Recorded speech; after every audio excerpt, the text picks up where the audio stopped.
অথচ ওই আব্বাজানই আপনি জন্ম নেওয়ার দিনে আপনার আব্বাজানের চাইতে আনন্দের দিন আর কারো ছিল না। কত বড় নাফরমান আপনি হয়েছে। আজকে বাপের 500 টাকা দেয় না, মার জন্য কোনো মিলাদের আয়োজন করে না বা কোনো দোয়ার আয়োজন করে না, বাবার জন্য কোনো দোয়ার আয়োজন করে না। অথচ তুমি যে আপনারা যেদিন জন্ম নিয়েছিলেন সেই দিন মা এবং বাবার চাইতে খুশি পৃথিবীর আর কেউ ছিল না, ঠিক না? ঠিক। এলাকায় মিষ্টির দোকান শর্ট পড়ে গেছে, বাপ চৌমনি বলেন ফেনি বলেন যেখানে পাইছে যা পাইছে, যে যা খাইতে চাইছে ধার করে এনে মিষ্টি কিনে এনে বাপজান মিষ্টি খাওয়াইছে সবাই। অথচ আজকে তাদেরকেও ভুলে গেছি। আল্লাহ বলতেছেন তোমাকে যত্ন করে সুন্দর করে পরিষ্কার পরিচ্ছন্ন করে তোমার মার কাছে ধাত্রীটা দিয়ে দিয়েছে। এখন তোমার মা তোমাকে একটু চুমা দেয়, একটু পরে গালের উপরে চুমা দেয়, একটু পরে নাকের উপরে চুমা দেয়। তোমার দাদা দাদি নানা নানি খালা খালু আত্মীয় স্বজন চাচা চাচি সবাই দেখতে আসছে তোমাকে। কতক্ষণ পর্যন্ত দেখলো? রাতের যখন 10টা বেজে গেল 10টা পর্যন্ত তোমাকে দেখলো। 10টা যখন বেজে গেছে সবাই বলতেছে সর্বনাশ, ঘুমাতে হবে, আগামীকালকে আবার অমুক কাজ আছে তমুক কাজ আছে। সবাই চাচা চাচি নিজের নিজের ঘুমের বিছানায় চলে গেছে। রাত যখন 11টা বেজে গেছে তোমার বাবা আর তোমার মা একই ঘরের ভিতরে তোমার দিকে নজর দিয়ে দিয়ে তোমার আকৃতিগুলো দেখছিল। আমি কেমন করে বানাইছি, কেমন করে চোখ দিয়েছি, কেমন করে নাক দিয়েছি, গঠনটা কার মতো দিয়েছি। তোমার মা আর তোমার বাবা বাছাই করতে করতে করতে করতে রাত যখন 12টার ঘন্টা টং করে বেজে উঠেছে, তোমার বাপ তখন সাথে সাথে চিন্তা করছে আগামীকালকে আমার অফিস আছে, আগামীকালকে আমাকে সিএনজি ড্রাইভিং করতে হবে, রাত জাগা যাবে না। তোমার বাবাও রাত না জেগে রাত 12টা বাজে তোমার বাবা ঘুমিয়ে গেল। ঘরের ভিতরে তুমি আর তোমার মা একটু পর পর তোমাকে দুধ পান করানোর জন্য আগায়, একটু পর পর তোমাকে দুধ পান করায়। তুমি বাম পাশে ঘুমিয়েছিলে, তোমার মা তোমার দিকে তাকিয়ে থাকতে থাকতে মা তো রাতের প্রায় 2টা বেজে গেছে, আর কতক্ষণ জেগে থাকা যায়। তোমার মাও তখন রাতের 2টা বাজে অটোমেটিক ঘুম চলে আসছে, নিজেও জানে না। তুমি একাকী বাম পাশে পড়েছিলে। বান্দা, তোমার নাকের ছিদ্রটা খোলা ছিল, তোমার কানের ছিদ্রটা খোলা ছিল, তোমার মুখের ছিদ্রটা খোলা ছিল, তোমার পায়খানার ছিদ্রটা খোলা ছিল, তোমার পেশাবের ছিদ্রটা খোলা ছিল। চতুর্দিকে মশা ঘুরে, চতুর্দিকে মাছি ঘুরে, চতুর্দিকে পিঁপড়া ঘুরে।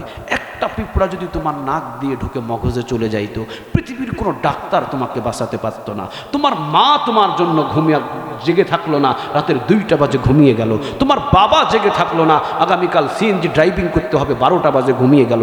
তোমার খালা খালু সবাই রাতের 10টা বাজে ঘুমিয়ে গেল। আমি আল্লাহ সারা রাত জেগে তোমাকে পাহারা দিয়েছি। আজকে তোর মতো নাফরমান পৃথিবীতে দেখলাম না। যে আমি আল্লাহ কিভাবে ভুলে গেলি? সারা রাত জেগে জেগে আমি পাহারা দিয়েছি। শুধু আমি পাহারা দিয়েছি তা নয়, আজও পর্যন্ত আমি তোমার জন্য সারা রাত জেগে থাকি। সুবহানাল্লাহ বলে। আজও পর্যন্ত আমাদের জন্য সারা রাত জেগে থাকেন তিনি কে?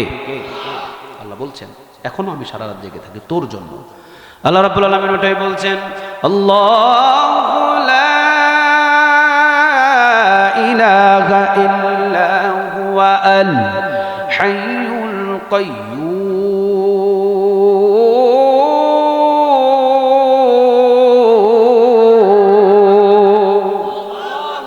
আল্লাহু লা ইলাহা ইল্লা হুয়া আল হাইয়ুল কাইয়্যুম লা তাখুযুহু সিনাতুন ওয়ালা নাওম। নাওম অর্থ কি? আলেম উলামা আছে না এখানে? নাওম অর্থ কি? আল্লাহ বলছেন লা তাখুযুহু সিনাতুন ওয়ালা নাওম। ঘুমের আগে যে তন্দ্রামি আছে, তন্দ্রামিটাও নাই। সুবহানাল্লাহ বলেন। ঘুম তো নাই, ঘুমের আগে কি আছে? তন্দ্রাটাও নাই। আমি আল্লাহ 24 ঘন্টা জেগে থাকি। কার জন্য? তোমার জন্য। পৃথিবীর কেউ তোমার জন্য 24 ঘন্টা জেগে থাকবে না। কি জন্য জেগে থাকি জানো? রাতের 3টা বাজে আপনাকে উঠতে হবে, আগামীকাল সকাল 8টা বাজে আপনার ঢাকা এয়ারপোর্ট থেকে ফ্লাইট। তাহলে রাতের কয়টা বাজে জাগতে হবে? 3টা বাজে জাগতে হবে। গাড়িওয়ালাকে বলছেন, এই হাইস গাড়ি কিন্তু রাতের 2টা বাজে আমার বাড়িতে নিয়ে আসবি। রাতের কয়টা বাজে? ও আসবে 2টায়, আর আপনি যাবেন কয়টায়? 3টায়। ওকে বললেন রাতের 2টা বাজে আসতে হবে।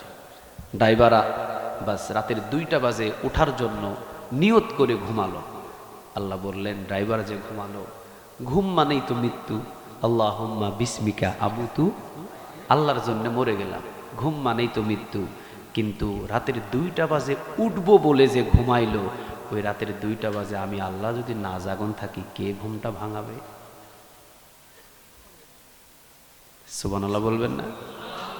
আর তুমি যে বললা রাতের 3টা বাজে তোমার উঠতে হবে, ঢাকা যেতে হবে, সকাল 8টা বাজে তোমার ফ্লাইট। আমি আল্লাহ যদি তোমাকে রাতের 3টা বাজে ঘুমটা না ভাঙাই, কেমনে তুমি ফ্লাইটটা ধরবে? তোমাকে জাগানোর জন্য, তোমার সকল কিছু দেখার জন্য আমি মালিক একজন 24 ঘন্টা পাহারাদার হয়ে আছি। এখন আপনারা বলেন আমাদের আপন কে? আর একটু জোরে বলতে হবে, আমাদের আপন কে? যিনি নিজ হাতে বানাইছে উনি আপন নাকি নেতা আপন? যিনি বানাইছেন উনি আপন না নেত্রী আপন? যিনি বানাইছেন উনি আপন নাকি বক্তা সাহেব আপন? না, কেউ আপন নয়। যিনি আমাকে বানাইছেন উনি আমার আপন, ঠিক না? ঠিক। এ পর্যন্ত পৃথিবীতে বহু মানুষ আছে যে চাওয়ার পরে পাই নাই, এমন কোনো ইতিহাস নাই, সব পেয়ে গেছে। আছে না এরকম মানুষ? কথা বলেন না। নাই নাই? আমি একজন মানুষ, আমি বলতেছি এ পর্যন্ত আমি যত কিছু আল্লাহর কাছ থেকে চেয়েছি আমি পেয়ে গেছি। আমি বলছি এই যে কোরআনটা হাতের ভিতরে, আল্লাহর কোরআন বুকে নিয়ে আমি বলছি এ পর্যন্ত আমি এই ছোট মানুষ যা চেয়েছি আমার মালিক হয়তো 1 বছর পরে বা 1 বছর আগে আমাকে ওটা দিয়ে দিয়েছে। আল্লাহ বলছেন পৃথিবীর সকল মানুষগুলো যদি আমার কাছে এসে চায়, আমি সকল মানুষের চাওয়াটাকে পূরণ করে দেওয়ার জন্য 1 সেকেন্ড সময় লাগবে না। সুবহানাল্লাহ বলেন। আমার কাছে যদি আপনারা সকলে মানুষ বলেন যে হুজুর আমি যদি বলি আপনারা কি চাইবেন চান, আমি সব দিব। একজনা বলল আমি হরিণের গোশত খাবো, আমি কোথায় থেকে আনবো? আরেকজন বললেন যে আমি দুবাইয়ের শাল ব্যবহার করব, আমি কোথায় থেকে দিব? আরেকজন বললেন যে আমি রাজশাহী ওই যে নদী আছে যেখানে ওখানকার ট্যাংরা মাছ খাবো, আমি কোথায় থেকে দিব?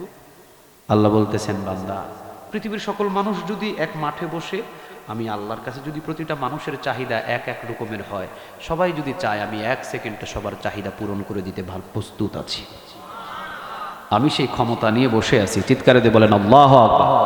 তাহলে আল্লাহ রাব্বুল আলামিন কি বললেন? লাকাদ খালাকনাল ইনসানা ফি আহসানি তাকওয়িম। সবচেয়ে সুন্দর করে অবয়ব গঠন দিয়ে, সূরত দিয়ে সুন্দর করে আমি আল্লাহ তোমাকে বানাইছি। তুমি গুনাহ করলেও কোনো অসুবিধা নাই, কোনোদিন যদি সময় হয় আইসো, আমি আল্লাহ মাফ করে দিব।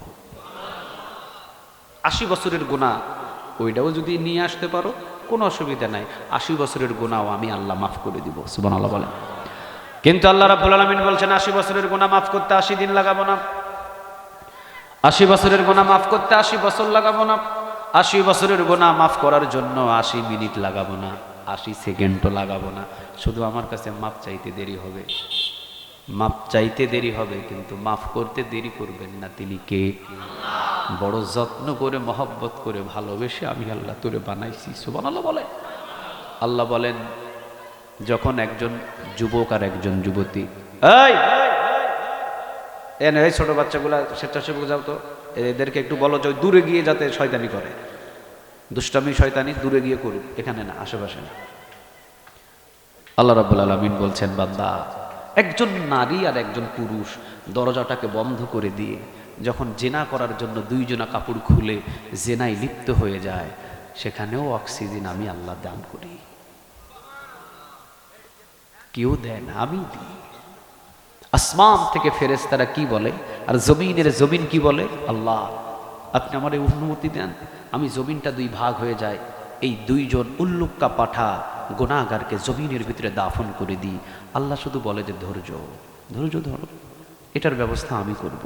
আসমানের ফেরেশতারা বলে আল্লাহ আযাবটা তাড়াতাড়ি দেন, আমরা আযাবটা নিয়ে তার উপরে ঢেলে দিই। আল্লাহ বলেন যাও, আযাবটা ফেরেশতারা নিয়ে ঢেলে দিবেন মাথার উপরে।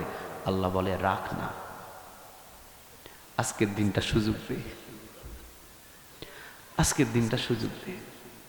আজকে ওজনে কম দিছে তো আজকের দিন সুযোগ দে, আজকে জেনা করছে আজকের দিন সুযোগ দে, আগামীকালকেও করছেন, পরশুদিন করছেন,